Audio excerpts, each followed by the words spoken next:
Welcome to episode 315 of the Grip Strip podcast, the heel toe / full send edition of the Grip Strip podcast. My name is Philip Matthew. I'm your host.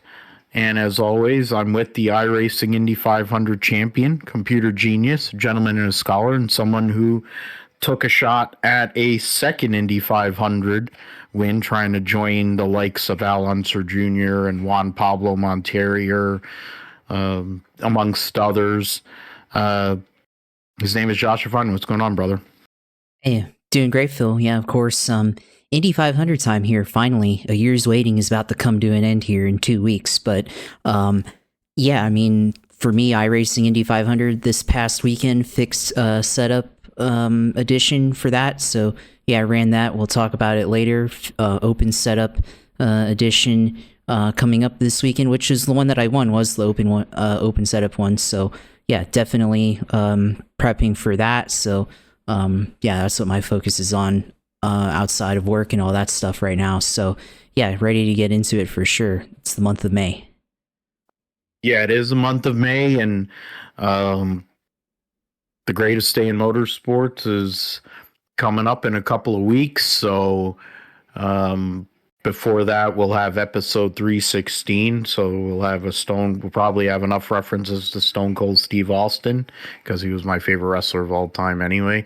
But before, we'll talk about Indianapolis 500 qualifying, but we also have to talk about the Indy road course and what took place there this past weekend. Watkins Glen holding a tripleheader this past weekend for NASCAR, and already announcing that they're going to be in the chase next year.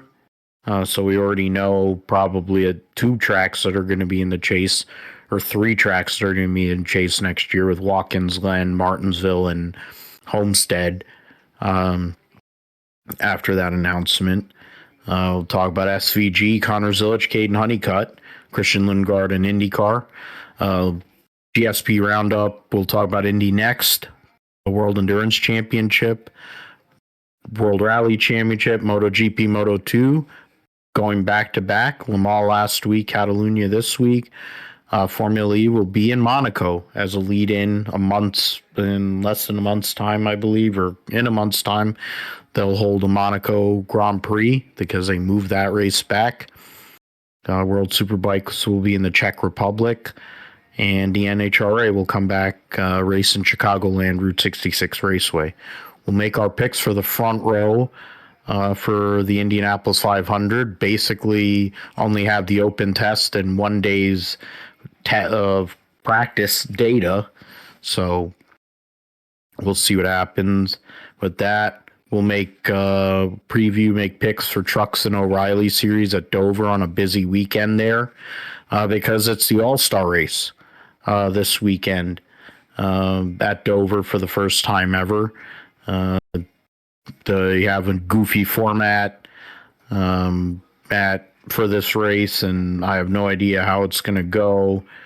They have the actually there is no open. So who will advance? Yeah, so there actually is it's a full participation race or whatever. So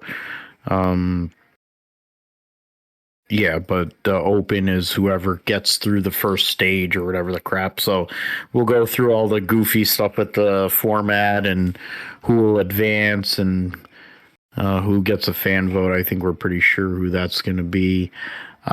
Josh will let us know all things going on iRacing Gaming in the sim segment after his run in the fixed iRacing Indy 500 and possibly running the open setup. And then, we'll call it a day there. So let's start with the Indy Grand Prix, or the Sonsio Grand Prix at the Indy Road Course. One of the more, I would say, a typically boring event, and it didn't fail in that this year. There was a little bit of action, I guess, early in the race with problems and stuff, but 4 leaders. There were some drivers that did 4 pit stops, but most of the teams did 3. Christian Lundgaard went out there and was able to pass David Malukas late in the race there after final pit stops to go and get his second career victory. His first victory since the Toronto race in 2023. So that was, I'm trying to go and find the article over there. Cruises pull themselves, breaks long wind drought. So there you go. So it was his first win in 47 races. He becomes the 3rd driver to win for McLaren, joining Lone Star JR, the 3-time Indianapolis 500 winner Johnny Rutherford, and Pato O'Ward, his teammate. Lundgaard, of course, has run great so far in his time since he got hired as a driver for McLaren. I think they hired him after they lost out on Alex Palou. But for Lundgaard, going and making a pass in the quick chicane to go and on lap took the lead, on lap 68 of what was it? 68 of 85, and drove away to win by 4.67 seconds. Graham Rahal ended up finishing 3rd, 7.9 seconds back. Newgarden, Alex Palou started on pole, finished 5th, 14.3 seconds back. Scott Dixon, Louis Foster, Dennis Hauger from 24th. Who says you can't pass at the Indy Road Course? I guess you can. Kyle Kirkwood, I think this is his worst finish of the year, 9th, so that's not a bad thing. 27 points behind Alex Palou heading into the Indy 500, and Nolan Siegel, I think probably by far his best finish of the year. There were 3 cautions, one at the start of the race in turn 1 when Felix Rosenqvist locked up, nailed his good buddy Pato O'Ward and spun him out in turn 1. Scott Dixon, Kyle Collette, and Louis Foster all then were part of a pileup. Kyle Collette was able to keep going, ended up being in the back there. Louis Foster, as I mentioned, ended up coming back and finishing in the top 10 along with Dixon. And then Rosenqvist then was involved in another incident later that involved his teammate Marcus Armstrong, who finished 11th, and Kiffin Simpson, who finished 12th. So bad day for Felix Rosenqvist, who was coming off of his wife giving birth to their first child and celebrating that a baby daughter, healthy, mom and daughter are healthy. But Felix Rosenqvist definitely had a bad day at the office. Lost a lot of points in the process too. The ECR cars had issues. Rossi stopped on the front straight and they kept the green out for a long time, trying to let all the drivers get in on the green flag pit stops there. So that was unsafe, and now they've made changes in regards to the rules. So talking about, one of the usual corny things that Townsend Bell says, talking about the danger zone. Well, now the danger zone will be the danger zone for real. If a caution does if somebody is stopped on the racetrack, basically they're going to call yellow. And if you have them pitted on a green flag sequence, then you're screwed. That caution on lap 28 was the last caution of the day. They ran green for the rest of the race. So they ran basically, I think, 2 full stints under green there. But yeah, I mean, for Lundgaard, great pass to go, and wow, what a pickup by Chris Vai, picking up the 4-7-10 split. I'm going to do some live bowling commentary here too, because we have the Shark Championship on. Extra bonus here. Hayden Stipik, oh man, almost picked up a, what is it, a 3-7, or tried to there. But for Lundgaard, he's been running well this year. He had a chance at Barber, Josh, and pit stop issues, but this time he had a good pit stop, came out behind David Malukas, and was able to get the first-year Penske driver on a pass at a place that theoretically you wouldn't go for it. And plenty of momentum. I know McLaren is really putting a lot on this month of May, especially for, of course, the big one, the one that matters the most. But to get Lundgaard over the line on a day where O'Ward ended up basically getting hung out to dry early in the race, and then you add the fact that even, Siegel, who's basically Kanon's butt boy, just brings a lot of money, but sucks. Somehow or another got a top 10 finish. Huge day for McLaren. Malukas keeps on showing that Penske, it looks like they made the right decision, the way he's performed so far this year. And then Graham Rahal and Ray Hall Letterman Lanigan Racing has taken a huge step forward. It seems like, I mean, on permanent road courses, I think they definitely have something. They have to work on their street circuit look for sure. And I'm sure that it's not going to be as pretty here come this weekend for qualifying. But I venture to believe that they hope that they're going to have more pace going into the race itself. But on permanent road courses, Graham Rahal looks pretty darn solid for a guy who's one of the older drivers on the circuit. Yeah, I mean, starting off, there with Graham Rahal, I mean, he's, in the years past, last couple of years, looked like maybe he was just occupying his seat. But yeah, for sure, for him, this year has been a remarkable change in his trajectory. He's already got 2 podiums this year, Birmingham and at Indianapolis Grand Prix, right? So it's been a good year for Graham Rahal. He had a top 10 at Phoenix, so I think that does prove that there is something in the oval program, albeit a short oval, right?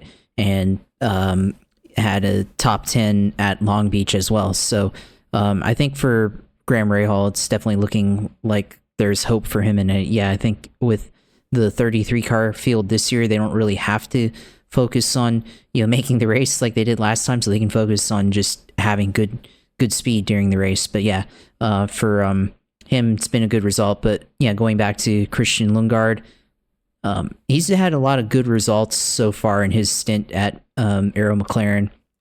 Remember, at one point last year, it looked like he was the one that was finishing second, third to Alex Palou on like a weekly basis for a good part of last year. So it was only a matter of time really before he won. And honestly, it was kind of a surprise that he didn't win last year to me, but especially in the early parts of the season. But now he's won a race here, and definitely the way that he passed on the outside of David Malukas there, in a place that's normally not a place you would pass on the Indianapolis road course, shows the ability that he has when it comes to driving and being able to make moves under considerable amount of pressure there in that race. So yeah, kudos to him for finally being able to get that win here for McLaren and get his first win here in IndyCar. So it's definitely a good result for Lundgaard, and yeah, Malukas also has had a really good year so far,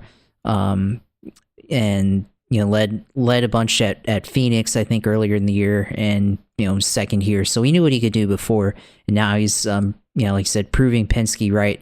Of course, the only non-top 10 he had was at St. Petersburg to start the year. And remember, I think had an issue with the flat tire there at the beginning of the race, and that kind of set him back there. And he was in the top 10 to start out with. So he's having quietly a really good year so far, in third in the standings there. So there's hope for Malukas for sure. And I think he'll be the next driver to get his first career win here in IndyCar. So yeah, I mean, a lot of these young guys have an opportunity right now to win, obviously. And I think really the story of this race was Alexander Rossi with the hybrid failure there on lap 20. I mean, just a really bad timing for him on the front stretch, of course.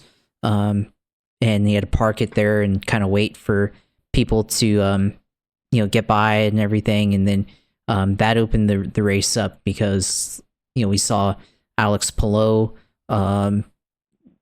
pit or try to stay out. Everybody else pitted, so they misread it. It's a rare mistake from Alex Palou and his crew there to do that, but they did, misreading the situation there. So and the same thing for Kyle Kirkwood, who was also making moves throughout this race too. But that opened the door, I think, for guys like Malukas and Lundgaard there, because if it weren't for that, then maybe we would still be talking about another Alex Palou win, trying to clean sweep the month of May, obviously, which he did that last year as well. So yeah, it's definitely going to be interesting to see what they're able to do here. But I think Rossi, what he said there in his interview is, he's not a guy that really puts things politically correct or whatever. Rossi's a guy that lets what's on his mind and everything. And we've seen him get angry in the past, and certainly this time he was angry there with the way he was coming out of the car and kind of making his frustration known to the tower and everything. And then in the interview talking about how they've been screwed over by a hybrid that nobody really asked for and hasn't really helped anything there. So kind of agree with him there, but definitely pretty bad situation to be in, especially safety wise, because you're on a part of the track where people are accelerating up to 170 miles an hour, right? And you're there parked on the side where you can be in pretty big danger and everything if they don't throw a yellow. And then IndyCar, with its policy of trying to let things resolve itself before they throw the yellow, this situation kind of backfired for them. So they'll have to review that. And obviously, I think if there's a situation like this where driver's stuck and it's compromising his safety, you can't just wait for the yellow. You gotta throw it. So that was kind of interesting because we were talking about not Alexander Rossi, but Alex Zanardi last week in the video from the pass that he did in Laguna Seca. There's plenty of clips where you can see in those final laps where there's cars parked on the side of the track who they failed to finish the race and everything. So I thought I've always thought that part of that clip was interesting, and that kind of reminded me of that here with the incident with Alexander Rossi here. So yeah, that changed the dynamic of the race, I think, and definitely put Alex Palou, Kyle Kirkwood kind of on the backside there of that situation because they didn't pit and everybody else did. So that opened the door for Lundgaard, Malukas there to lead the race and for Lundgaard to win. So yeah, it was definitely interesting for sure in this, especially the first 30 laps or so with the three yellows there. But at the same time, yeah, it was something different here, different than another Alex Palou win for sure. So now we finally get another first time winner here and somebody else besides Alex Palou winning.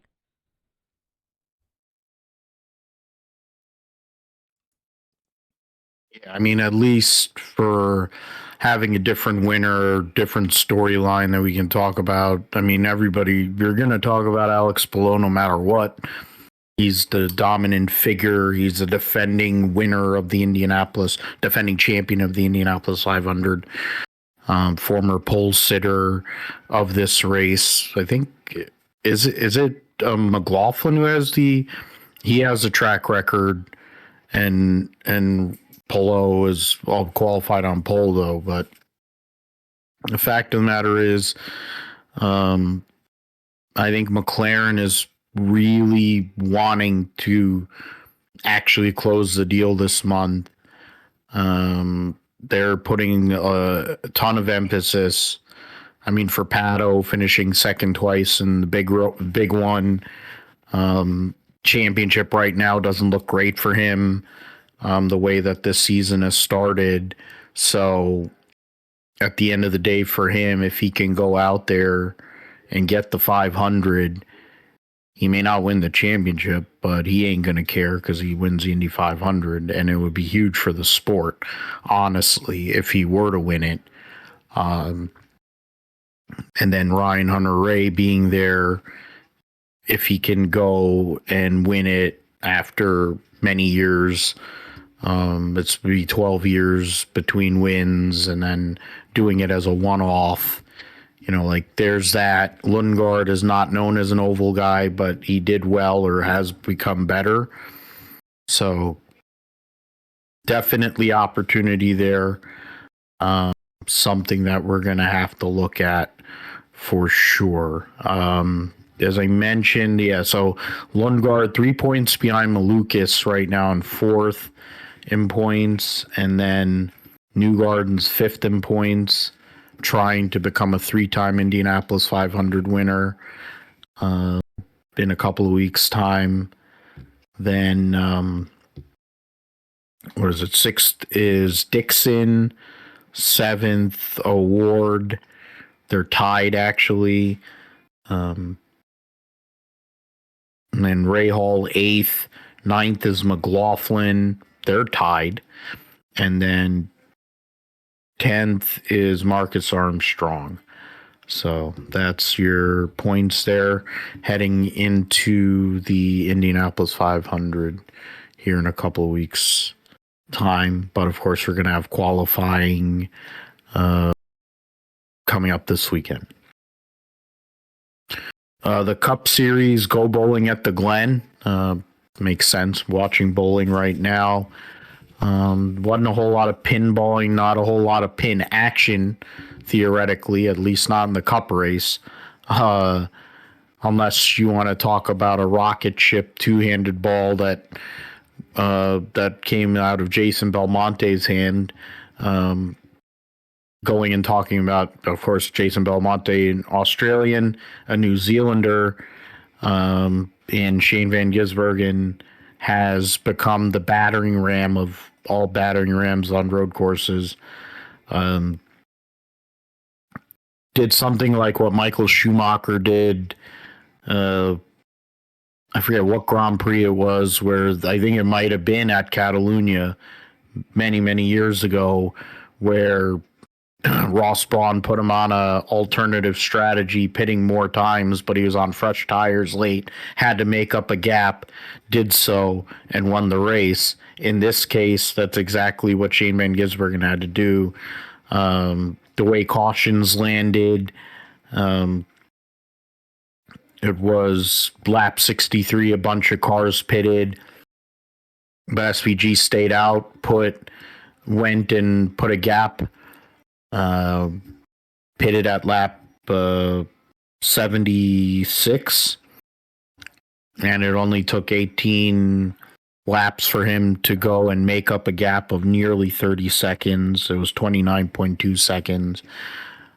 He passes Keebler-Gibbs for the lead, and goes off and wins by 7.28 seconds after winning the pole. Michael McDowell driving the Go Bowling Chevrolet already admitted that he's not a good bowler. So it's amazing that neither was Eric Almirola, to be fair. So they seem to sponsor guys that aren't, I mean, at least they don't sponsor Chase. And I say this as a Chase Briscoe fan, but Briscoe sucks too.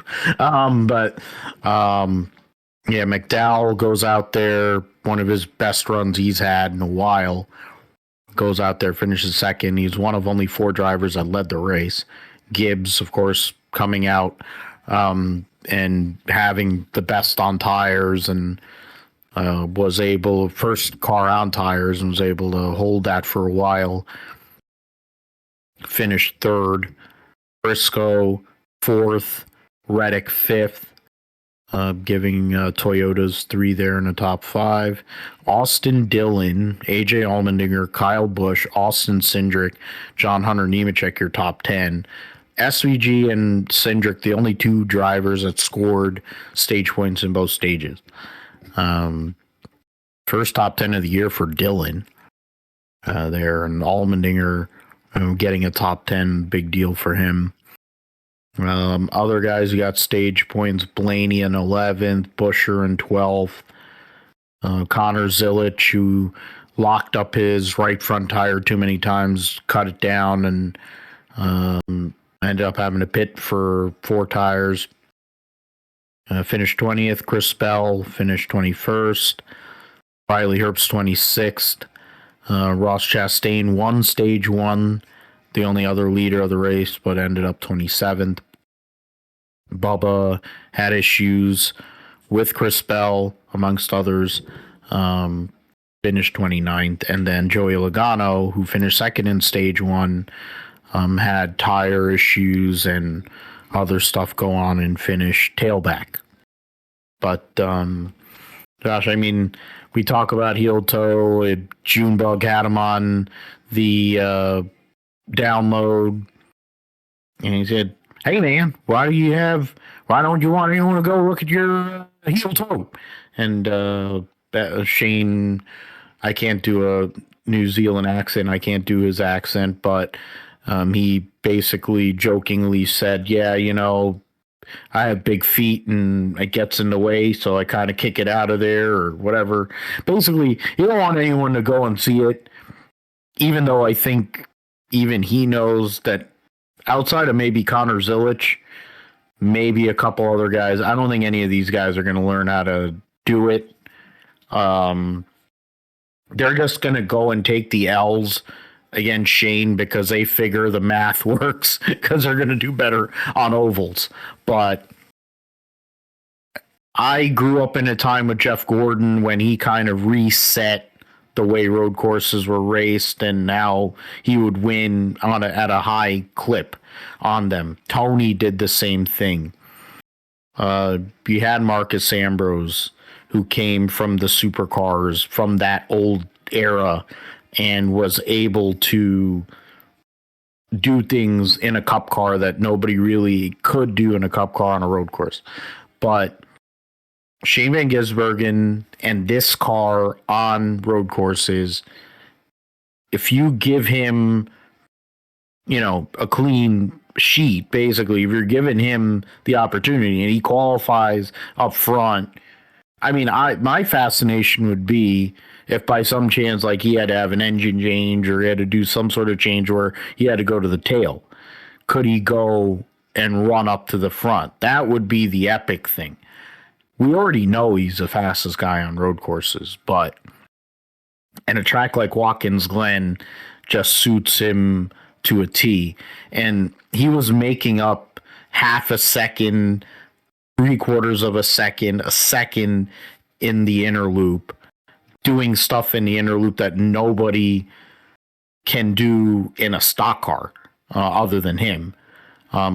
He drove it the same way as I think they used to do when they ran the Indy cars there, like fundamentally.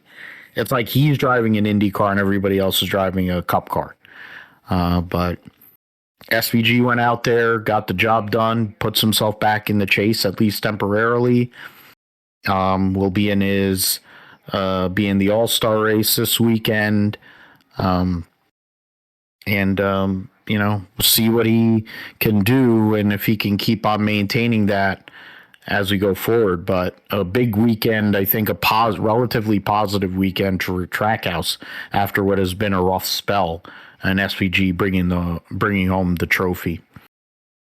Yeah, just a total masterclass by SVG here on Sunday. And yeah, Dale Jr. on his show talking about heel toe. He was explaining how exactly what Shane Van Gisbergen is able to do, engine braking, modulating the clutch. I mean, I'm learning that right now with my stick shift car. So, there's definitely that aspect of it. But I mean, SVG is just able to do it. He can heel toe all that stuff naturally. And that was just a technique that he learned racing in V8 supercars. And a lot of these Cup guys don't have to do that anymore. They used to, back in the day. Ricky Rudd, there's the clip of him, and he was probably one of the only guys that did it back then, in those days. Heel toe downshift in the old Cup car, Gen 4, back all the way back to the 80s, where he learned how to do that technique, and going to Bob Bondurant driving school and learning that. So some of those guys back in the day could drive like that, and now I wonder, if you took them from back then when they were in practice with that and put them in a Cup car today, not that they would match Shane Van Gisbergen, but what would it look like? So for me, like, what he was able to do, he's just mastered a technique that nobody else knows how to do quite well, and he's just so humble about it afterwards. He's just like, yeah, it's not really anything, so and then he just goes out and does it. And yes, the tire advantage is there. The pitting with 18 or making up 18 laps or 30-second lead in 18 laps is insane. And obviously there was the fuel strategy that went into that helped. I would not really helped him, but enabled him to do that. And then the tires as well, everybody trying to save on tires, whereas he was able to just go full send the whole time. I mean, that definitely gave him a huge advantage.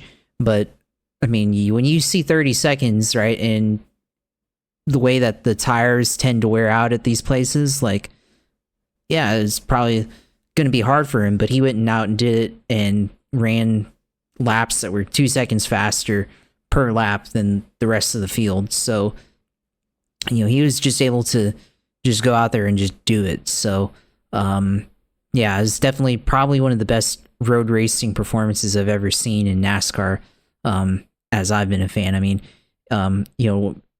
take whatever Jeff Gordon, Tony Stewart did, Ambrose and all that. I mean, this was just on an entirely different level to just see that. It's one thing to see them, go and win stage 2, be up front like they normally are, but then making up that deficit in that short of a time on a road course is just entirely next level, in my opinion. So, yeah, it was crazy to watch that.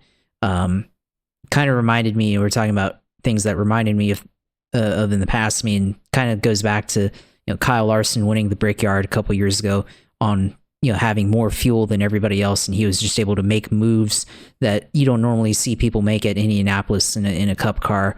And this was kind of like that, but also on a completely different level that just showed how much SVG is just a master at his own technique. So, obviously road racing a lot more impactful now with more road races on the schedule here in NASCAR. So, back then it was only 2 road courses, and people marveled at Jeff and Tony for being able to do that. And now there's 4 or 5 of them now, and SVG's the guy on all of them, which makes it even more surprising to me that he didn't win at COTA and Tyler Reddick did. And you would think that here Reddick would have been a contender, and he finished 5th, but just never in the same zip code as SVG there. So yeah, it's just crazy to watch all of that. But and obviously we've been doing a lot of glazing, but I think it's warranted with how well he did here. But first race of 2026, we'll see how many more road courses he can win here as we continue to move forward. But yeah, Zilich was really the only real contender in this race behind SVG, and he might have had a shot there at the end because he looked like maybe he was good on fuel and he was just saving his time, but you could never figure out a way to get around Ty Gibbs. Kept smoking the right front tire there on corner entry, turn 1, the bus stop, turn 7. So just wasn't able to quite get there for Connor Zilic, and then obviously had to pit there, and then he finished in 20th there, setting the fastest lap. So great effort for him, of course. We'll talk about what he did and the O'Reilly series, but yeah, his Sunday definitely, I think for him, his best showing, I think, of the year, even though it didn't result in the finish that he wanted there. McDowell on the same strategy. McDowell's a fairly respectable road racer as well, but just not on the same zip code as SVG there. Yeah, it was, I mean, otherwise, I mean, racing probably wasn't that all exciting to watch, but I think, at the end of the day, I think you have to really respect what Shane Van Gisbergen was able to do in this race and just, win by just completely kicking the butt of everybody in that field. So, yeah, just a marvel to, really watch him on road courses for sure. I mean, there really aren't any words anymore at this point.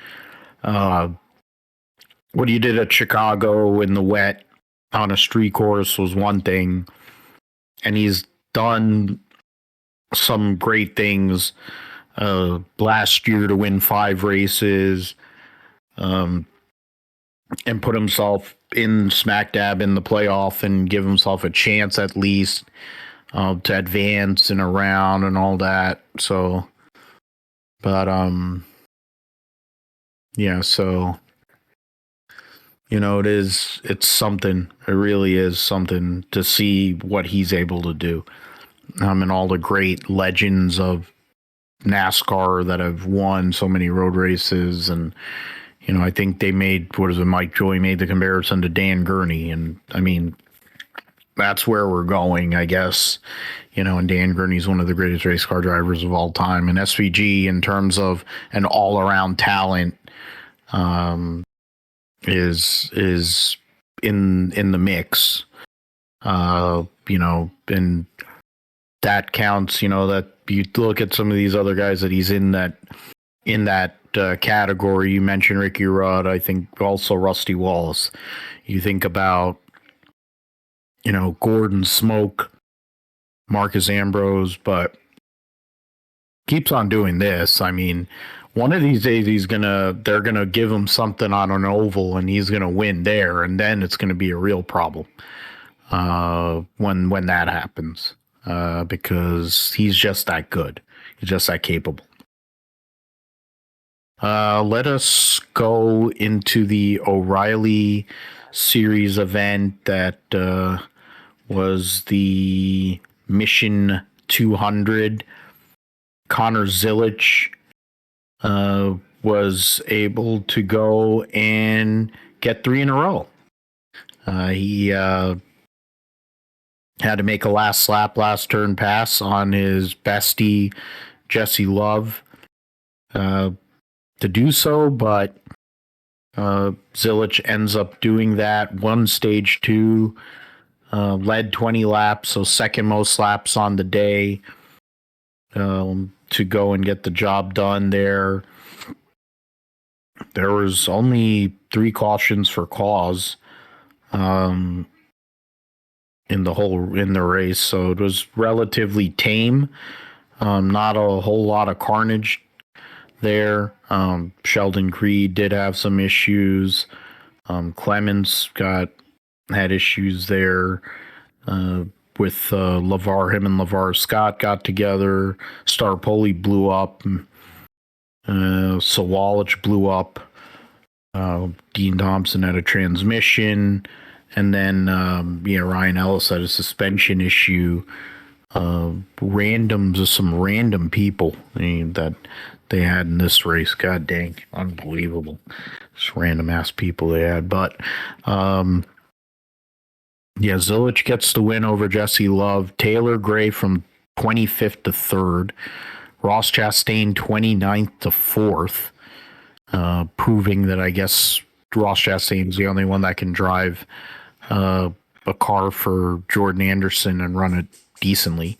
Buckshot Jones, 5th. Brent Cruz won stage 1, finished 2nd in stage 2, ended up 6th. Parker Retzloff, another top 10 finish for him. Shane Van Gisbergen was 8th. Austin Green from 35th to 9th. And then Justin Allgaier finished 10th. Hank Hill, Raja Caruth qualified on pole, finished 12th. Sam Mayer, 13th. Carson Quapple, 34th to 14th. Didn't get any stage points. Lost some ground, but decent enough day. Corey Day there. Sammy Smith got a couple stage points, and then Ryan C got a solitary stage point. He finished 23rd there. But Zilich goes and gets it done. I mean, I picked Brent Cruz. I think he was up there. He gave himself a chance. Pit stop sequences, I don't think, worked out in his favor. But, I think for Zilich 3 in a row, he went through the roof, broke the roof hatch, I think, or detached the roof hatch there. Justin Marks ran in with a bed or like a cushion to make sure that Connor didn't do a swanton bomb off of his car. He slid down the windshield and whatever. So he goes and gets that victory there. 3 in a row at Watkins Glen, joining other great drivers and being able to do that. I think Gordon was the last one to do that. But, for Zilich, he's just knows how to drive that particular type of car in general on road courses. But when you put him and you put Rodney Childers there, kind of that's bushwhacking when it comes to that's old school bushwhacking right there. Yeah, definitely old school for sure. And just the way that Connor Zilich, I mean, we talked about what Shane Van Gisbergen did on Sunday, but I think equally as impressive is what the last lap there for Connor Zilich there, overtaking Jesse Love in the final corner, because he had a pretty considerable gap there in the final lap there. And then he was really just able to make it up there in the bus stop in the final corner. And very, very mirror-like of what happened a few years ago. Sam Mayer over Sheldon Creed in the 2 car. So the 1 car passing the 2 car off the final corner to win. They're very similar looking. And Jesse Love just made a mistake there going into the final turn. And Connor Zilich was able to pass him there. So, just a really entertaining race to watch. And it shows, I mean, I think the Cup car, we could talk about that. I mean, the strategy makes it interesting, I think, there. And that's what, led to what SVG was able to do. But this, I think everybody on Twitter that I saw talking about how the O'Reilly platform leads to this type of racing, this definitely shows it's better for racing for sure, because you wouldn't have seen that in the Cup car, but this car, you could see what he was able to do there on the last lap to put himself in position to win the race for Connor Zilich. And even with the broken splitter there at the end and all that, he was still able to catch Jesse Love there and pass him in the final turn. Obviously, Love made a mistake, and you see in his interviews afterwards, he was very, very emotional about it, losing to a good friend like that, but also just giving away a win that easily too. So definitely that was part of it. But it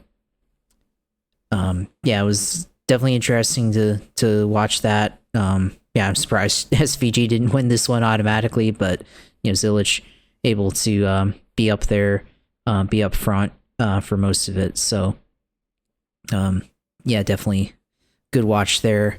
I was gonna say, I guess, for some of these other guys though, I mean, look pretty standard, I guess, for the field. Otherwise, I mean, some of the contenders, right? Allgaier, 10th place, and he's good at road courses, so I'm a little surprised by his 10th place finishes there. And then Corey Day finished mid-pack and everything, so that was interesting. But nobody else really looks like, in terms of points. I mean, Sheldon Creed's still quite a ways back from Allgaier there, so not quite enough there for him to, really make any impact there. But yeah, Zilich over Jesse Love there. I mean, that was, highlight of the weekend there, I think, other than what we saw on Sunday. But yeah, definitely shows why this platform works for racing versus, what we see in the Cup Series and the trucks.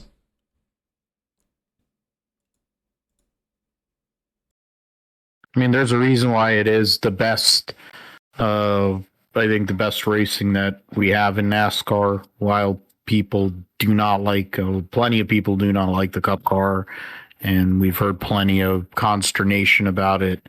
The O'Reilly, Xfinity, whatever, Busch Series platform that we have currently, this car, engine, all that, it just fits. And it's the closest thing I think that we have still to actually the stock car, even though with the composite body and all that, compared to the steel body on the trucks. But they've kind of gotten away from a lot of things, and they have a pretty low horsepower engine there. But yeah, you mentioned the points there. We'll get into them here. Allgaier, huge lead, kind of like, forgot to mention the points there for Cup, actually. My fault on that. We'll go and do that here in a moment. But Allgaier, huge lead on Creed. Having that bad finish opens the door for Jesse Love, only 6 points back of Creed now. Buckshot Jones, 11 points ahead of Corey Day. Sammy Smith in 6th, 6 points or 7 points ahead of Hank Hill. Quapple goes in, he's in 8th. Retzloff in 9th. Taylor Gray in 10th. Brent Cruz has moved up into the top 12. William Sawalich, of course, had the issues, so he's 20 points behind his teammate. He's 17 points behind Sam Mayer. Brent Cruz is only 21 points behind Taylor Gray. Now, understand, Brent Cruz has only run 9 races. All of the drivers that he's around has run 13 races. So he's given the field 4 starts, and he's gotten into the top 12 in points. So imagine him getting this experience as this season goes on, and you give him a reset in September. I think that's a problem for most of this field that isn't named Justin Allgaier. I mean, being really honest, is really there's really nothing. I don't know who's going to stop him outside of himself, really. And Allgaier. There's no, I mean, right now, Rajah Caruth, currently 21 points out.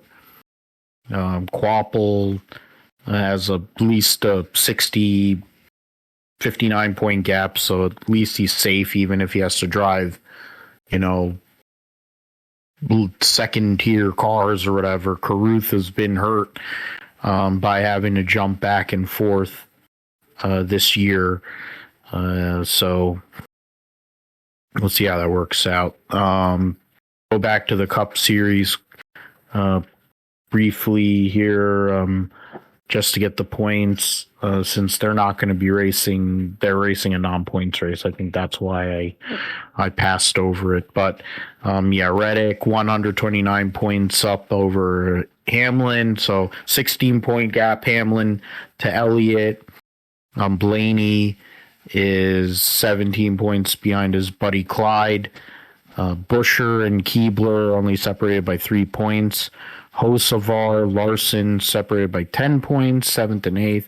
Brad Keselowski up by 5. That's a good cluster there from Brad Keselowski, Wallace, Bell, and Byron. 9 points separating those 4 drivers. Priest, Suarez, Cindric, Van Gisbergen, and Briscoe from 13th to 17th is separated by 19 points. So we'll see how that all turns out there at the 600. All right, so let's go back. We'll go to the trucks.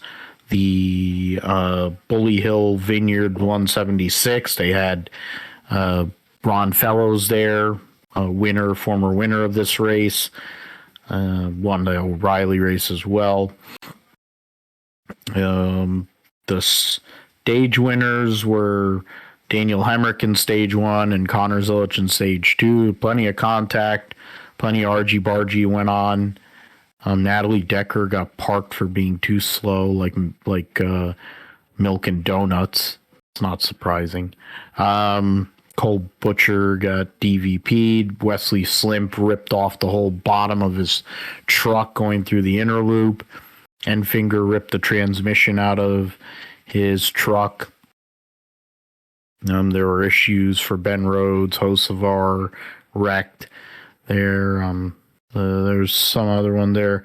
But in the end, Caden Honeycutt goes and gets his first career win. He leads only the last 2 laps of this race, passing Zilich there on that late race restart, green, white, checkered, after a caution caused by Chastain and Timmy Hill.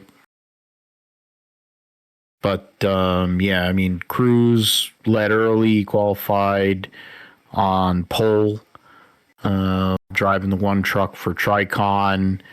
You had some other of them. Tricon trucks had decent race. It was an interesting race. You got a full field spread among drivers that actually scored stage points. Only Andres Perez, Delara, and Tyler Ankrum and Lane Riggs are drivers that scored stage points in both stages and kind of saved their day because they didn't really get a whole lot to show for it. Perez gets 13th, Ankrum 17th, Lane Riggs 21st. There were 24 trucks on the lead lap. Honeycutt, of course, gets his, as I mentioned, first career win. I had no stage points, so just straight up 55 points. Zilich, Van Gisbergen, Hemrick, big points day for him in 4th. Chandler Smith in 5th. AJ Allmendinger driving the Colleague Ram 25, finishes 6th. Brent Cruz 7th. Minnie Tyrell and Brendan Butterbean Queen, basically from the tail, 8th and 9th. So Minnie Tyrell's best finish by far all year. Butterbean Queen gets a top 10. I think he had a top 10 earlier this year. Connor Mozak driving for Spire. They're rounding out your top 10. Now, LaJoy got a couple of stage points, finished 12th. So the Rams definitely had a good day for the 5. Were able to have something to show for it. Because it's a 25, the 14, 12, and the 10. So, trying to remember who. Oh, Justin Haley. Okay, there you go. Perez, I mentioned, and Rife, 14, Giorgio, 15th. Ankrum mentioned, Riggs mentioned, Chastain was 28th, Tanner Gray 30th, Hocevar 31st, and Enfinger 33rd. So, yeah, I mean, for Honeycutt, he shotgunned a beer. He had come off of winning the ARCA race earlier that afternoon. So, a really good Friday for him. And then he went and ran the Cars Tour and won the Pro Late Model and Cars Tour Late Model race the next day. So he won 4 races in a span of a couple of days. Pretty solid for the guy who I think is an early favorite for this Truck Series Championship, Josh. Yeah, I think, Caden Honeycutt is definitely a early contender here for the championship. And yeah, finally he goes out and wins. I mean, so far this year has been running well, but hasn't won yet. He finished behind Corey Heim a bunch in these races so far this year, but this year has done quite well. Top fives throughout the season so far. A couple of poles and just hasn't won yet. So now, finally winning for Caden Honeycutt, and maybe this is a turning point for him, and he can start expanding that point lead now with a 29 point lead to Chandler Smith here. So the stage points didn't get them, but obviously the winning is what matters here, and adding 12 points onto Chandler Smith here is huge for him, especially as we get closer to the cutoff here for the chase. So for Caden Honeycutt, I mean, breakthrough win for him. So we'll see if he can continue to run up front, and if he can continue to or add more races to his line there. So I mean, the other guys, Chandler Smith, obviously good run for him. I think overall still keeps himself within distance to Caden Honeycutt there. Mini Tyrell, I mean, great finish for him. Hasn't had that best of a season so far, so 8th place on a road course is pretty well. I think same goes for Brendan Queen. Of course, he's obviously we know him from Cars Tour, short track guy. So this, definitely kind of out of his element there a little bit, but able to come back with a top 10 here and everything. So, and Daniel Hemrick, of course, won stage 1 there. So, being the guy, the next guy scoring points after Caden Honeycutt is pretty big, and he definitely for Daniel Hemrick, not known as I think a lot of these guys not known as a road course guy, but able to make the best of it there on Friday. So I mean, it was very very interesting, very eventful race here, and I mean, I still laugh at Natalie Decker being too slow allegedly. I mean, come on, why are you here? So literally anybody could be in that car and actually get something out of it. I mean, at least we'll give Frankie Muniz a little bit of credit for at least being passable as a driver, but this is funny. So I don't really have much to say about that, but that's crazy. Carson Ozavar, I mean, I thought he was gonna have a shot at this one too, but ends up crashing there in lap 60. So another opportunity for him to get better at road racing there, of course, as a driver there. But I mean, Chandler Smith, or not Chandler Smith, but Caden Honeycutt breaking through there, his first win. It's a pretty good deal, and definitely good for him to do it on a road course at that. Yeah, and it's you talk about Decker or whatever, and I guess she's a MILF now, but she still can't drive. But Destiny Spurlock, who was actually at Sim1 Racing, that video is up there. She got interviewed by Sim1 Racing here up in Paramus, New Jersey, up in North Jersey. Came and visited after racing at Watkins Glen this past weekend. Met one of my friends, Victor, there. She didn't get to qualify because of the rain. Bidinger didn't get to qualify because of the rain or whatever, and the points. I mean, granted, Decker was going to make the show anyways because of points, more than likely, I think. But, you never know there. I think Spurlock was had a chance if she had been able to actually run it out, but she'll try to make her debut here this weekend at Dover. But I mean, for Honeycutt, it's huge. I think he's been wanting this win for a while, and to finally get it done, get that pressure off his back, knowing that I think where Corey Heim is going to be busier with the Cup Series effort as he moves forward and driving more Cup races. So I think for Honeycutt, if his biggest rival was a guy that's not even a full-time driver. I think is a big for him. As Josh mentioned, 29-point lead on Chandler Smith. I mean, as it stands, moving forward in Dover this weekend, you still have 7 drivers within 87 points. And there's 4 within 55 points. There's Chandler Smith, Lane Riggs, Gio Ruggiero. Top 3 have won a race.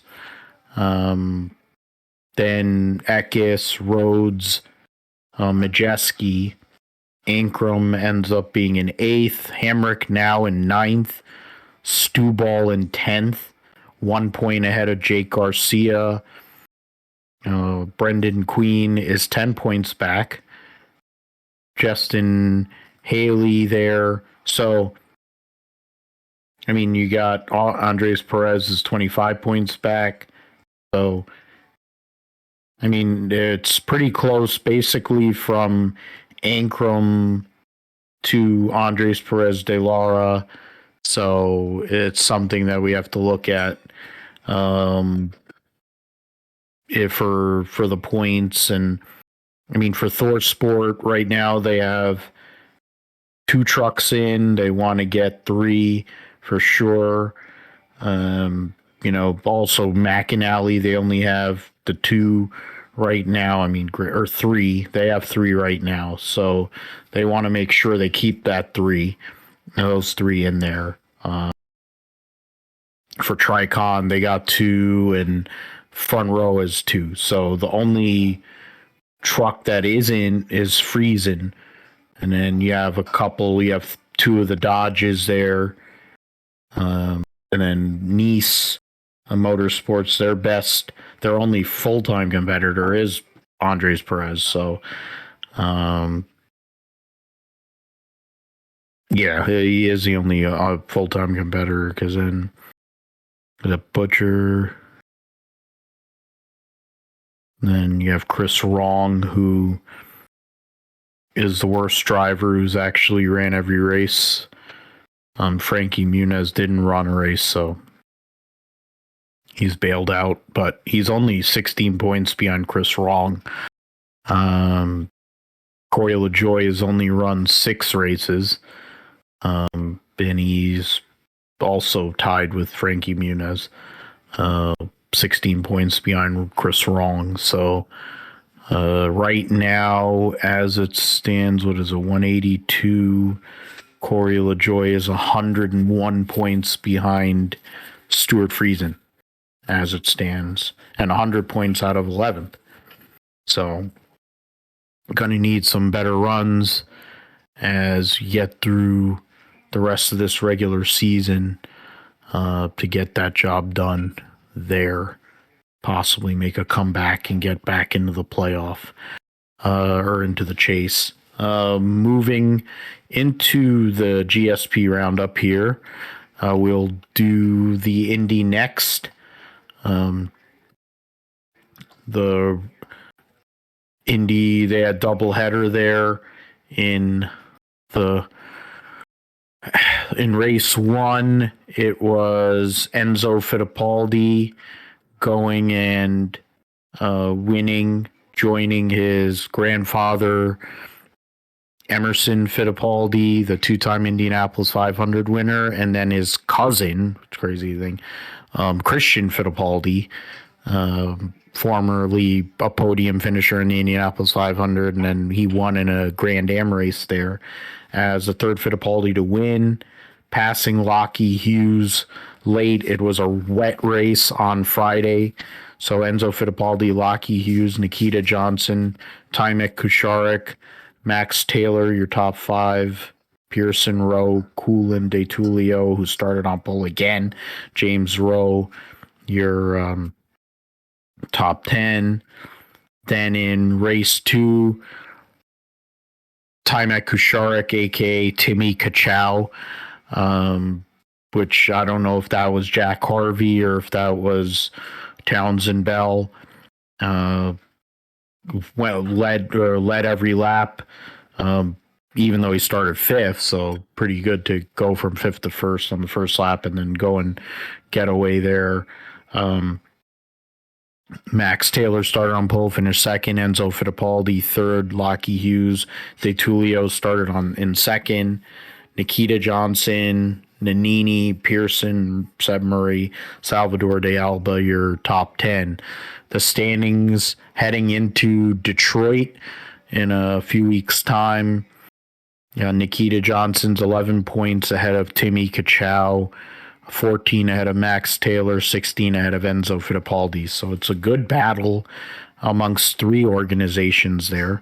Lockie Hughes, Alessandro De Tullio in their own mini battle. Then Juan Manuel Correa starting basically a group there for 40 points separating Manuel Correa all the way to Max Garcia, who's in 16th.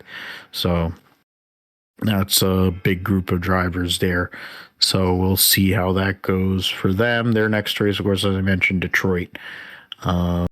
After the Indianapolis 500, World Endurance Championship was at Spa for the 6 hours at Spa, and BMW comes through with the victory. The BMW WRT gets the win, and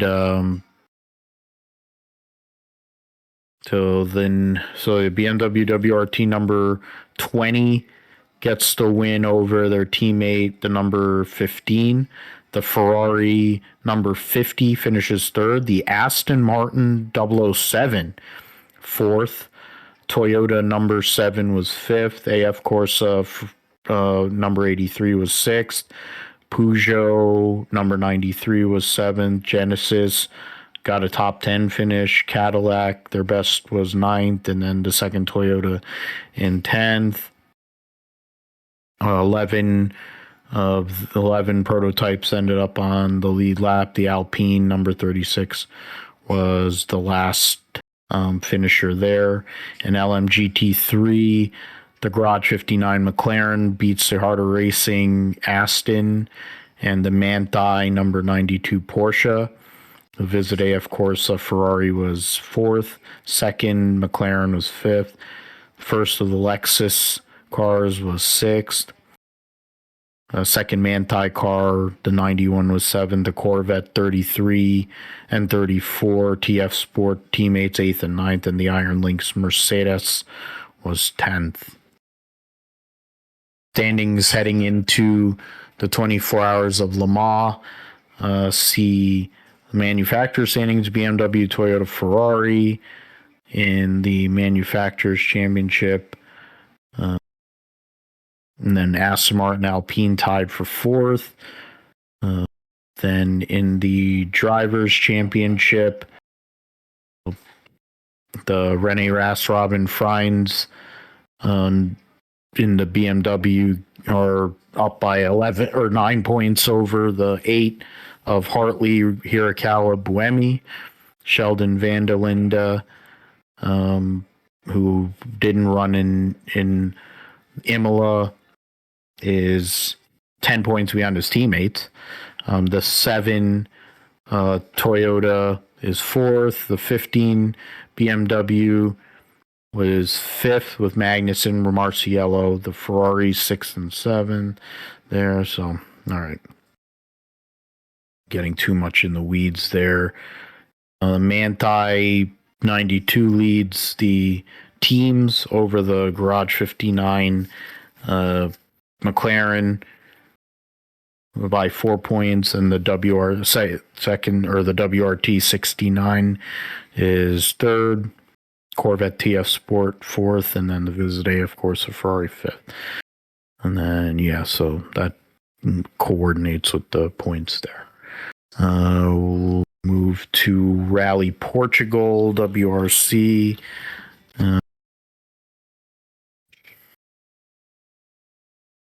Going the Thierry Neuville Hyundai, which has had a rough recent stretch there.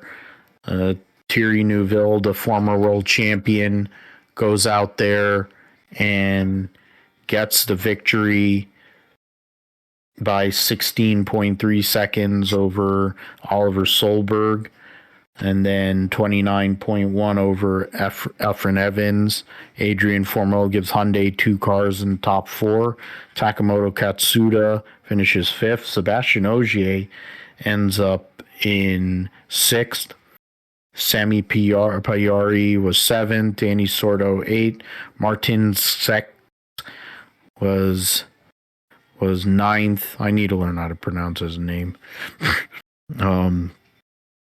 The Teemu Sunanen was the winner in WRC2 in a Toyota over the Lancia of Ryazin in 11. So, and then Coronin, another Toyota. So that was your podium in WRC2. The points standings heading into Rally Japan at the end of the month sees Efren Evans taking a 12-point lead over Takamoto Katsuda. Oliver Solberg is 31 points back in 3rd. Adrian Fourmeau, Sami Payari separated by a point. Ogier, of course, who's missed 2 rounds, is in 6th. Neuville, with his win, moves within 2 points of Ogier. Get to MotoGP, Moto2, and in MotoGP it was Jorge Martin, who had a great weekend, gets the sweep in the both the race and the sprint. And in the race itself, he goes and passes teammate Marco Bezzecchi for the win. Iagura gives Aprilia a podium sweep for the first time ever. Fabio Di Gianantonio was 4th, best Ducati. Pedro Acosta 5th. Fabio Quartararo giving Yamaha top 6 in his home Grand Prix. Nea Bastianini 7th. Raul Fernandez, Aldeguer, Marini. Defending race winner Johan Zarco and Frenchman finished 11th. There was a lot of issues, a lot of people falling out of the race. Toprak Raskat-Lioku actually got a couple points, and his teammate Jack Miller got the last point. Jonas Folger was the only rider who didn't get a point, and he was 36 seconds behind Jack Miller. So Alex Marquez crashed on lap 1. Bagnaia crashed while running for 2nd. Joan Mir crashed again because he crashes like every week. Standings in MotoGP heading into Catalunya. Jorge Martin is now leading the World Championship for the first time. Or no, actually, he's 1 point behind Bezzecchi in the World Championship. Di Gianantonio leads Acosta by 1 point for 3rd. Iagura's up by 5 over his teammate Raul Fernandez. Marc Marquez had a massive crash in high side and had to get a surgery, so he missed the race. So his title defense not going well. Marquez coming off of a win at the previous round, crashing out of this one. Alex Marquez is 2 points behind his older brother. Pecco Bagnaia 9th. Bastianini in 10th. I'm going to go back here. Let's see Moto2. Guevara, Gonzalez, Ortola, your podium. Joe Roberts actually getting a top 10 finish and finishing inside of 10 seconds. He was 6.8 seconds off of the winner. there. So, okay points day for him. So the standings in Moto 2 heading into Catalunya this weekend.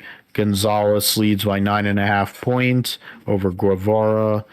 Agus is 20.5 points back. He had come off of winning 2 races in a row. Vietti 4th, Alonso 5th. Ortola moves up to 6th. What's it called here? Joe Roberts moves up to 13th. He's 10.5 points behind Tony Arbolino, 14 points out of 10th. So we'll see what he can do about that this coming weekend. Formula E will be at Monaco this coming weekend for the Monaco E Prix. Get into the points. Alex Horton. Okay, so Alex Horton beats Patrick Dombrowski, and it'll be Alex Horton versus Ronnie Russell. Will Alex Horton end up retiring Ronnie Russell? That's what we're going to see here. And can Alex Horton get his second title of the year and put himself into the Player of the Year race, which would be insane. The point standings: Pascal Wehrlein 3 points ahead of Mitch Evans. Eduardo Mortara is 8 points back of Wehrlein. Oliver Rowland in 4th. Nico Muller in 5th. Cassidy, Dennis. There's actually 10 points separating Muller from DaCosta. So that's a good battle there. And then you have Sebastian Buemi in 9th. Heading into doubleheader. Porsche factory team has a 13-point lead on Jaguar TCS in the teams, and then Porsche has a 14-point lead on Jaguar in the manufacturers. The World Superbikes is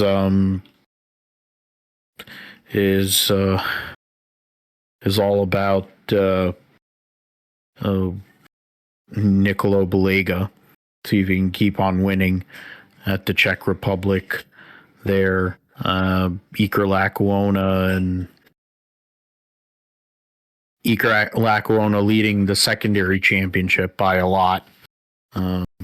After you get past him and Lowe's, there's actually a decent battle from Miguel Oliveira down to Axel Bassani in 9th, is only separated by 18 points. So that's decent. Garrett Gerloff currently 14th in points. There was it 13 points out of 10th. So he had a decent run in one of the races there in Hungary. So see if he can keep that momentum this coming weekend. Then NHRA is, where are we at?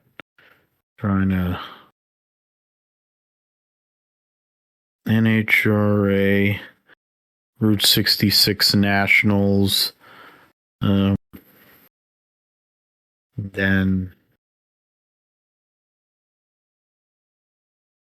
so we'll have all 4 pro categories, or you'll also have pro mod, so 5. Then you'll have Top Alcohol Dragster, Funny Car. They'll actually have Factory Stock Showdown.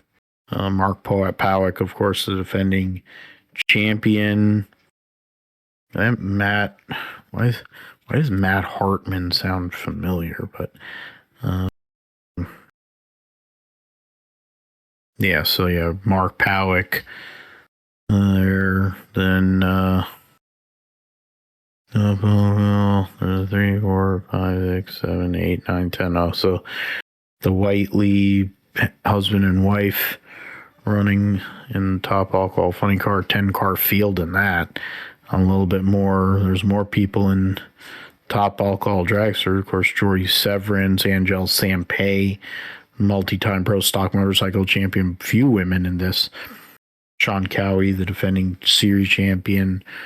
I mean, there's at least at least five women I counted here. So we'll see how that goes there. And then, Pro Mod, you have Chip King, only Mopar. Everybody else is in Chevys. Everybody else is in Mike Thielen and Ford.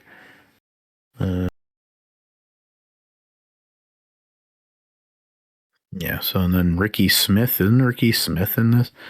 And then, so he isn't running this weekend. That's interesting. Okay. Then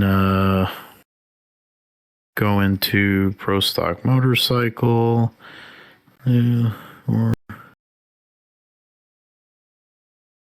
So they'll have a short field, but so no drama in qualifying there. Pro Stock.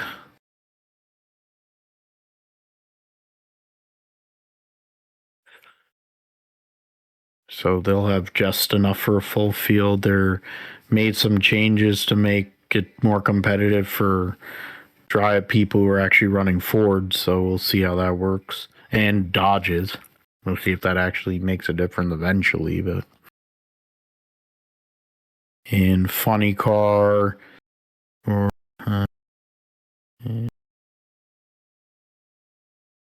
so one car will go home. Bobby Bodie coming back out this weekend. And a home game for him. Justin Schriefer, another Illinois driver. Chris King, an Illinois driver. So 3 Chicago-based teams, and Dan Wilkerson, another, of course. So 4 Illinois drivers there. So we'll see how those guys can do. And then Austin Prock, who's been struggling this whole season. Can they turn it around this weekend at Route 66 Raceway? 12, 13, 14. So that'll be a short field for Top Fuel. So no issue in terms of Krista Baldwin making the show. Be doing the throwback to her grandfather. TJ Zizzo running this weekend, so Illinois driver.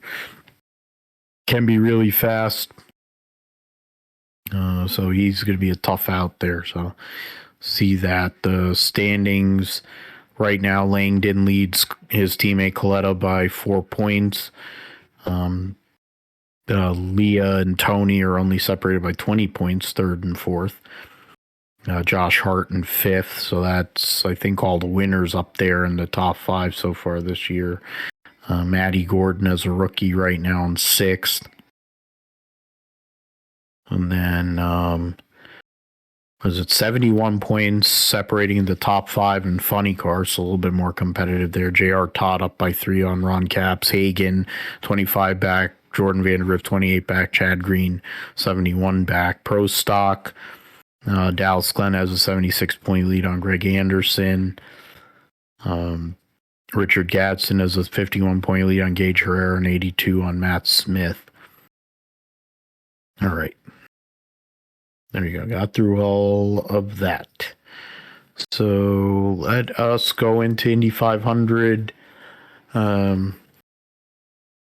discussion here, Josh, and there's only been one practice. There was the open test a few weeks back in terms of pacing. So fastest New Garden. So all top speeds, or Kyle Kirkwood was the fastest no-toe car. With 222.062. Then Will Power and Jack Harvey. Jack Harvey was the fastest no-toe car in both days of the open test as well. So that's interesting. We'll see what Ryan Roenbold has to show come qualifying. right now, what was it? Connor Daly got up to third, and Harvey's 11th. In the fastest lap, Jacob Abel, interesting with the draft and stuff up there in the middle of the pack. Catherine Legg struggling still, but not early days. Mick Schumacher, Louis Foster in the back there, rookies, a couple of them. The McLarens there, Will Powerhauger. I'm trying to look for... Yeah, Pato was 12th. The Penske's Graham Rahal. So in the draft, the car is good. Takuma Sato, of course, former winner, two-time winner of this race. Elio Castro-Neves, over 50 now, trying to win a fifth Indianapolis 500. Pretty crazy to think. So we'll see. It's trying to think what, in terms of who I would say to win this. I think I'm going to have to look at picks here also. So yeah, I picked first. So I guess Josh, you can go first in regards to Indy 500. We'll pick front row. Man, this is big. Man, that's hard. I don't know. Yeah, I'm just gonna say I think Alex Palou can be on the pole again here. So I'll say he's on the pole. Christian Lundgaard, I'll say is second. And I'll say that this is tough because we really don't know until Friday. But yeah.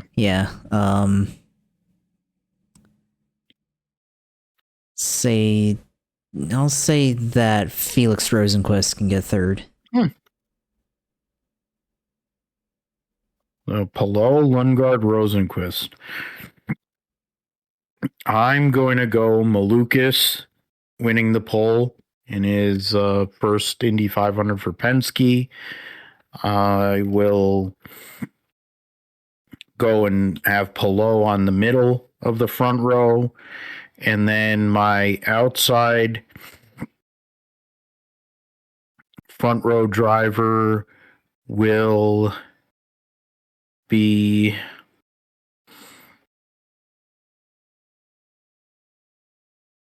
I think... You know what? I'm going to go chalk in terms of points. I'm going to have the top three in points on the front row for the Indy 500. Lucas, Palou, Kirkwood. So just total guess. Let's be fair, everybody. We were doing this after the first day of practice, and they only had to the open test 2 days and this, so they haven't run with the extra boost yet. Yeah. So we're just pulling it out of our ass, so to speak. Let's see here. Go over to the Truck Series Eco Save 200, which will take place on Friday afternoon. 36 for 36, nobody going home. Let's see. Buckshot Jones driving the 1 for Tricon. So Luke Baldwin driving for Rayum in the 2. William Sawalch in the 5 for Tricon. Kyle Busch in the 7 for Spire. Let's see here. Anybody else? Yeah, Natalie Decker driving the Rayum number 22. Clint Boyer driving the free agent truck for Ram. Tony Breidinger driving a Coach-sponsored Rackley War truck. Parker Eatman in the 42 for Nice. Ross Chastain in the 45 for Nice. Christopher Bell in the 62. And for Palmar, Destiny Spurlock for MBM. Hocevar in the Spire 77. Caleb Costner driving his own number 93 Chevy. So I will go first here. So trucks at Dover. Phil goes Kyle Busch to win, and my wild card pick is going to be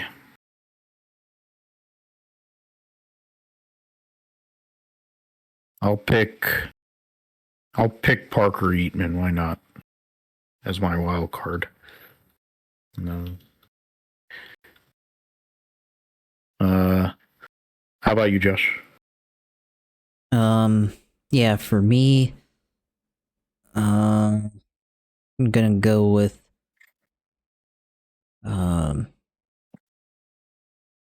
okay, you pick Kyle. Okay.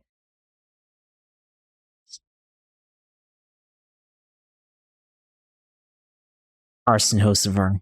You'll pick him, I'll pick Carson. And then I guess for my wild card, I'll go with old man Clint Boyer, see what he can do after not being in a truck ring forever.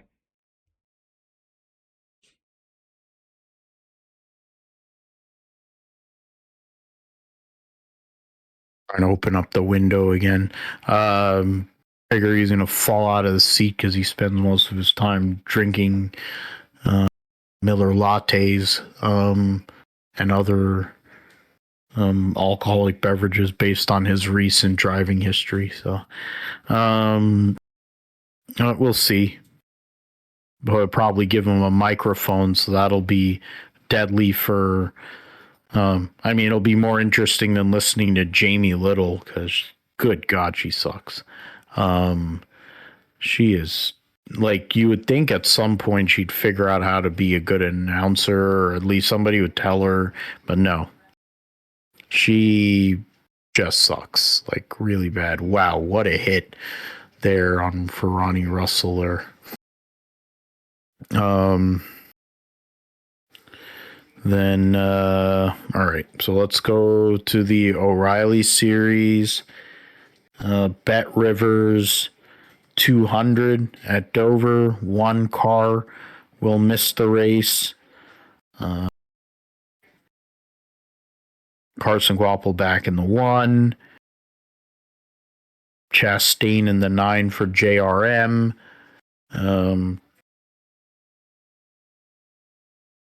After that, Andrew Patterson in the 32 for Jordan Anderson.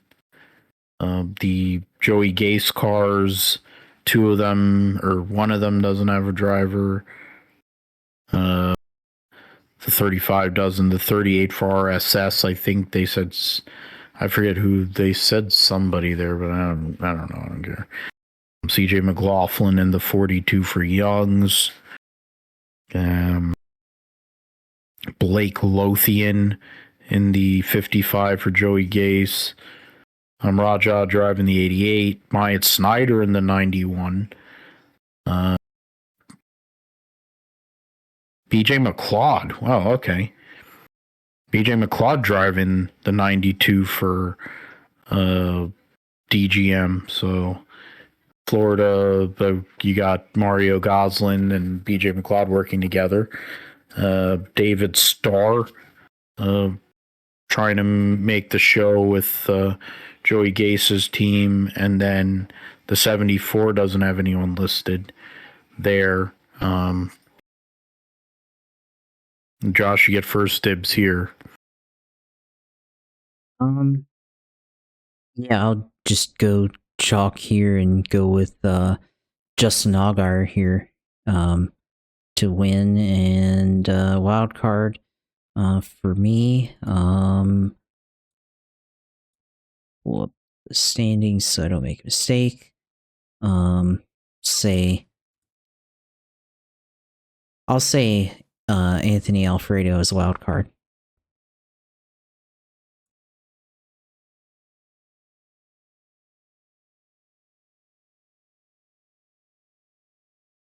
So let's see here.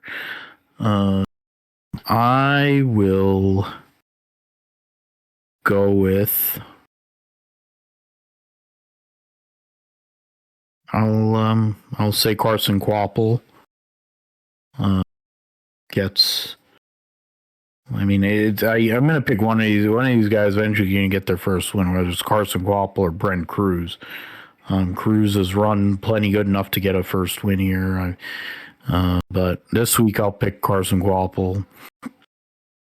My wild card selection, is 28 or 27 actually. So in theory, yeah. So it would be, could pick any of them other ones there. It could. This is actually. Do I go with that? Yeah, no. I'll say.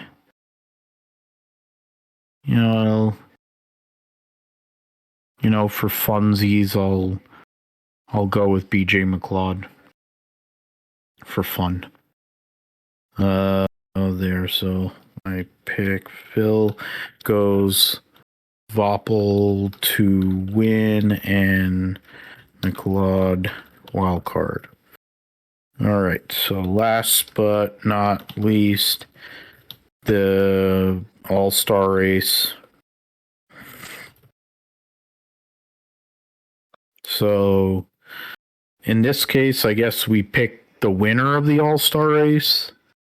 And then, and then I guess who advances out of of the open cars. I mean, they don't identify they don't bother to identify who's locked in and who isn't. In terms of the drivers, have to go through the All-Star race page. So I have to go through this because it's convoluted anyway. 19 drivers guaranteed. 7 more drivers will advance, including the fan vote winner. So the drivers that are locked in that will advance into the 200 lap segment 3 in alphabetical order: Christopher Bell, Josh Berry, Ryan Blaney, Chase Briscoe, Kyle Busch, William Byron, Ross Chastain, Austin Cindric, Austin Dillon, Chase Elliott, Ty Gibbs, Denny Hamlin, Carson Hocevar, Brad Keselowski, Joey Logano, Kyle Larson, Tyler Reddick, Shane Van Gisbergen, and Bubba Wallace. So that includes winners from 2025 and 2026, past series champions, and all-star winners competing full-time. So that, trying to remember those 19 drivers. Who do I think is going to win the race? I think Kyle Larson goes and wins the race. It's been a year anyway, so I figure he's due. Not based on what the hell he did last week or recently, but I think he goes out there and gets the All-Star race win. I was gonna say that. Oh wow, RCA is actually back. Wow. Michael McDowell's gonna be sponsored by RCA. Jesus Christ. That used to sponsor John Andretti and Jeremy Mayfield. Christ. All right, throwing that back. Yeah, I'm saying Larson gets the win. Fan vote's going to be Gagson. That I think is a fix at this point. And then what else did I say in terms of the Open? Yeah, I'm not even bothering with that. The fan vote pick is that's what we're gonna go with. So Larson for me. Larson to win and Gagson fan vote. Josh, you get last call here. Yeah, I'll say Denny Hamlin wins, and I guess I'm gonna just concur with you that Gregson wins the fan vote because he seems to always win it every year, anyways. Yeah. Yeah, I don't know why people are fascinated by him, but then Chase Briscoe's friends with him, and Chase Briscoe's son basically is obsessed with Noah Gragson, so I guess he has something redeeming about him, but it isn't driving ability. But yeah, so your time to shine, Josh. Tell us how it went for you in the iRacing Indy 500. Yeah, fixed setup Indy 500 last weekend. Ran. Trying to remember. Yeah, I think I started 11th, I think, or something like that. But yeah, started up there, and then quickly found my way up into the top 5 pretty early on, honestly, like within the first 25 laps. But it got spread out pretty quickly. Like I was with top 5 or top 4, all within a couple of seconds with each other, but then I was like maybe like 3 seconds ahead of 4th or of 5th place. So I was starting to really wonder, because like this is not how Indy 500s have gone in the past, at least for me. At least the ones that I've been in, there's always been like, oh, you're always like maybe a second, like 7-8 tenths, where you're right in their dirty air for multiple laps. And like to see that amount of separation early, like it was showing me that there's just something different about the modeling that they did with the IndyCar here, where it made it hard to keep up over multiple laps. Like you could still have restarts where you had to battle the leaders, or you had a battle with people, but like after about 4 or 5 laps, it just seemed like the tires start to really wear out a ton, and you really have to manage your tire temps to not cook the right rear and everything to even have a chance at staying there. Because once you got within like a second of whoever was in front of you or behind you, like it was almost like it was a bubble, and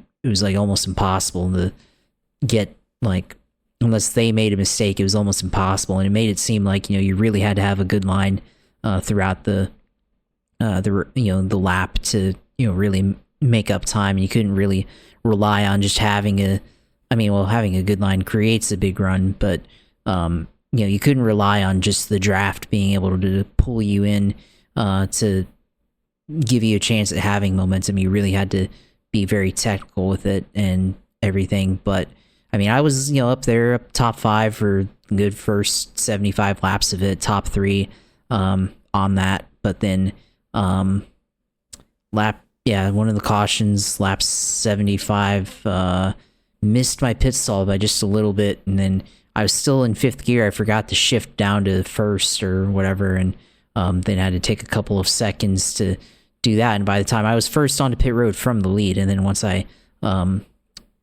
pitted or tried to pit, then I lost basically all my time pitting, trying to get back into the pit stall, and then by the time I got done with my pit stop, everybody got ahead of me, and I fell back to like 11th or whatever. So I lost all that track position there, and there's a couple of guys that stayed out too. So fell back to 11th, and then I was able to get back up to 7th after a couple cautions and restarts, but then basically just stayed there for the rest of the race. And then the last couple of pit cycles, tried trying to figure out, okay, how I'm gonna save fuel, trying to change the fuel mapping to the engine mapping to control the fuel consumption, all that stuff. Trying to run a little bit more lean, try to save.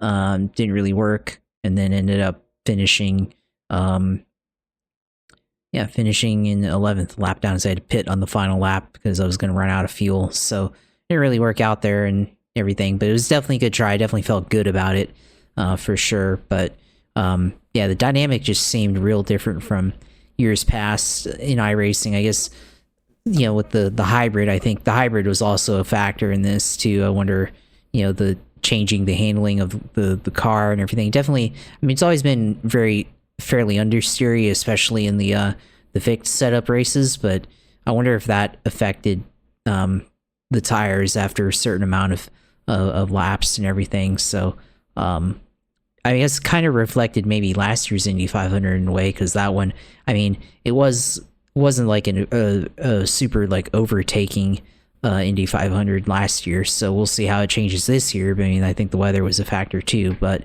there wasn't, don't remember there being a lot of passing there, and I was there, so I think maybe it was reflective of how oval racing is now with or at least was with the hybrid system now. So that's part of it. And then also did have to map a deploy and regen button for the hybrid, so that was a little bit different, and did allow for some differences when it came to overtaking. So anytime you got within a bubble of whoever was in front of you, could deploy the hybrid like off turn 2 or off turn 4, sometimes off of turn 3 to close and get the draft, and then use that as an aid to pass.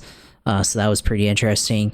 Or you could use it as a way to defend. So that may have been part of it, with people playing with the deploy for the hybrid system as a way of passing and overtaking. So it was interesting with that part, but definitely changed the dynamic of how IndyCar racing on super speedway ovals was from the past. And I ran a couple of test races. They had the 50 lap IndyCar race for the regular series on there last week, and ran that, and then I just noticed how much the gaps were, like the leader just completely drove away from everybody, and that's unusual for iRacing IndyCar, because there's always, the leader is always having to constantly defend, at least in the past, and now, or at least last week, just seemed like the leader just completely drive away after a couple of laps there. So I mean, we'll see how it goes this week, I guess. The open setup, go plug in a setup here and see where we can go and figure that out. So obviously looking for a win. Felt good about it up until the pit stop, and then lost. Basically spent the last 125 laps trying to find my track position again and everything, and I was maybe trying to find it. Maybe I should race more conservatively, because I know the guys that were around me ended up in the top 5. The guy that stayed out, so when I pitted on lap 75 under caution, there was a guy that stayed out behind us, and he ended up winning. So I don't know. He was on a little bit different strategy than us. He pitted a few laps earlier, but regardless, so we'll see how it goes this week with the open setup 500, which I feel a lot more confident, because a lot of people end up running the same setup. So if you find something different, you get a little bit of difference. There's a little bit of an edge that can help you. So we'll figure it out. But of course, you can watch the Indy 500 from my point of view, vantage point, on Twitch TV/usailor2. You can go on there, follow that stream, and of course we'll be likely streaming again this weekend on Friday. I got a dentist appointment earlier and everything, so hopefully I'll be good after that. I do intend on being good for that, and I should be good by the time the Indy 500 time. That's 9 p.m. I think Eastern time is when the time slot starts, so I should be good. Plenty of time for me to get there for that. But it'll be on my Twitch page, of course, and go on there and stream that. And then, of course, Twitter page, X, whatever you want to call it, at JP Huffine on there. Josh Huffine Photography. You can follow me on there. Posted some photos from F1 Miami Grand Prix there, so they had some pretty good photos on there, so you can go there and look at those. Let's see what else. My TikTok account, I guess, JP Huffine 8. Maybe I'll post some iRacing stuff on there, some more stuff on there. And then, of course, our YouTube channel at Gripster Podcast. Go there and subscribe to us. So, yeah, it's good show. Ready for the month of May. Indianapolis 500 is officially upon us now. The christening, of course, being the road course event, but now we're all in on qualifying and the 500, and of course Memorial Day weekend coming up. So and the 600 as well. So yeah, exciting times here in world motorsports, and definitely looking forward to seeing how it all plays out. Yeah, absolutely. And we're gonna preview it, of course, next week. Episode 316, Stone Cold Steve Austin edition of the GSP, and then 317 will be the greatest day in motorsports recap. Of course, it'll be a little different than it has been, of course, because no Monaco. It'll be Montreal, in between the Indy 500 and then the Coca-Cola 600. But yeah, of course, for me, you can find me, or you can find us, of course, the Gripster Podcast YouTube page. Like, comment, subscribe, share the whole bit. GSP 1428 as well. PGM GSP 28 on Instagram. PG Matthew 28 on Twitter. PhilipGMatthew.com on WordPress is also share the show there. Podbean.com. You can also find me doing stuff on Motorsports Reports, and who knows, also on Grid Talk, depending as we go along. So yeah, for Josh and Phil, thanks for listening to the Gripster Podcast, and we'll see you next time.